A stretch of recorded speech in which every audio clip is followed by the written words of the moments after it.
ከድሮ ጀምሮ እየተነገረን ያለው ትልቁ ውሸትና አፈታሪክ ፓሽናችሁን ተከተሉ የሚል። ፓሽን ላልሰራችሁት ስራ ሽልማት ማለት ነው። ፓሽን ከኤነርጂ ጋር እኩል ነው፣ ግን ኤነርጂ ግን ከፓሽን ጋር እኩል አይደለም። ህይወታችሁን ፈጥራችሁ ወይም ዲዛይን አድርጋችሁ አይደለም የምትኖሩ። ማለት ፓሽናችሁን አውቃችሁ ልትኖሩ አትችሉም። እየኖራችሁ ነው የምትፈጥሩ። የእናንተ ኤነርጂና ጥረት ከሌላ ሰው ፍላጎት ወይም መፍትሄ ማግኘት ከሚገባው ችግር ጋር ሲጣጣም ነው ፓሽን ኤግዚስት የሚያደርገው። ፐርፌክሽኒዝም በጣም ትልቁ ጠላታችሁ። ሰክሰስ በፓሽን ምክንያት አይመጣም። ፓሽን ግን በሰክሰስ ምክንያት ነው የሚመጣው። ከዚህ በፊት ታለንት፣ ቻንስ፣ ላክ፣ ደስቲኒ፣ ጣፋንታ፣ እድል እንደዚህ የሚባሉ ነገሮች እንደሌሉ አይተናል። ልክ እንደ አፈ ታሪክ ብላችሁ ልታስቧቸው ትችላላችሁ። እነዚህን ቪዲዮዎች ካላያችሁ ተምብኔሉን ስክሪን ላይ አስቀምጥላችኋለሁ። መጀመሪያ እነዚህ ነው ያቸው።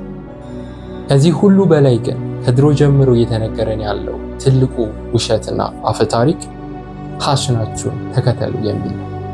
በጣም ከትልቅ ባዶ ስፍራ ውስጥ የሆነ ነገር እንደመጠበቅ ነው። ፓሽን ከስሜት ወይም ፊሊንግ የዘለለ ነገር የለውም።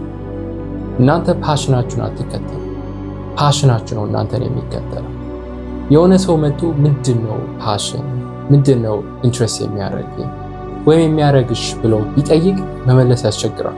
ብዙ ሰዎችም ሲቸገሩበት ያየሁት ነገር ነው። በተለያየ ቦታ በስራ ላይ፣ ትምህርት ላይ፣ መዝናኛ ላይ፣ ኢቭን ሆቢ ላይ ኤግዛክትሊ ፓሽናችሁን፣ ኢንትረስታችሁን ያንን ነገር ፈልጎ ማወቅ ያስቸግራል ወይም ሰዎች ይቸገራሉ።